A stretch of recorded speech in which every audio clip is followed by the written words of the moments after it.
Hello students, this is Nitin Mohod, and through this video we are going to study the instantaneous heart rate meter. It is basically a biomedical electronic instrument and it is used to detect the arrhythmias. Arrhythmias is a medical term and which is used for the disorder of heart rate, and this meter also allows the timely observation of initial cardiac emergencies, means the emergencies related to the heart. Heart rate calculation of the patient from ECG is done specifically through the detection of QRS complex of the ECG waveform. This was stated by Thakur and others in 1983. Basically, QRS complex is the part of the ECG waveform. In ECG waveform, there are the parts like P, Q, R, S and T, and those parts makes the total waveform of the ECG, and that waveform goes on repeating itself after a regular period of interval in the normal patient. So out of that, only QRS complex is useful for knowing the heart rate of the patient. Many of the instruments are quite sensitive to the muscles noise generated by the patient's movement. This noise results in false high rate which may exceed to high rate alarm, and which also results in giving errors output or errors results so far the heart rate measurement is concerned. So what is to be done then? According to Hanna in 1980, this false alarm can be avoided by using QRS matched filter. We are going to see this QRS matched filter and other blocks also in the block diagram of instantaneous heart rate meter. So moving on to the block diagram of the instantaneous heart rate meter, here you can see the different blocks connected to one another for the measurement of the heart rate of the patient. Here the ECG is sampled every 2 milliseconds. As you can see here, ECG 2 millisecond sample is taken here. Fast transition and high amplitude components are attenuated by the slew rate limiter, which also reduces the amplitude of the pacemaker artifacts and the possibility of counting these artifacts as a beats.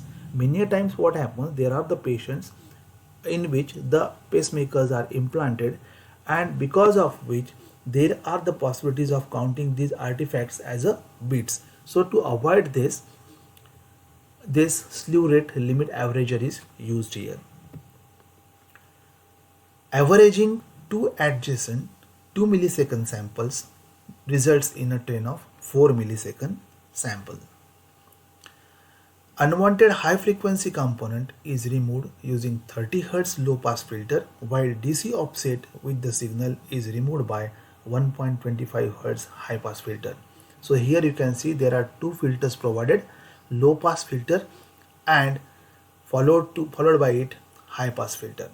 So low pass filter allows only the low frequencies which are below 30 Hz, and high pass filter allows only those frequencies to pass through which are more than 1.25 Hz.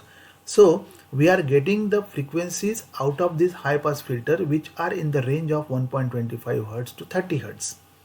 In short, here the fibrillation detector is there, which is basically the abnormal you can say pumping of the heart or abnormal beating of the heart is detected here by the fibrillation detector. The clamped and filtered ECG waveform is then passed through the QRS matched filter. Bit detector, which is shown here, identifies the QRS complexes in the processed ECG waveform value occurred since last heartbeat. If this value exceeds the threshold value, the heartbeat is counted. This is the condition, that if it is exceeding the threshold value, then only the heartbeat is counted, otherwise not. Beat interval averaged over several beats is used to calculate the heart rate for the display, alarm limit comparison, trending and recorder annotation. Depending upon the value of QRS wave amplitude and the interval between QRS complexes, the threshold in this arrangement gets automatically adjusted. This is very important parameter so far the instantaneous heart rate meter is concerned, that here the threshold value is not fixed, rather the threshold in this arrangement gets automatically adjusted. And how it is adjusted? It always adjusted according to the time interval between the QRS complexes and the value of the QRS wave amplitude. So these are the two parameters according to which this threshold is getting adjusted. After each beat, inhibitory period is a cushioning period, you can say.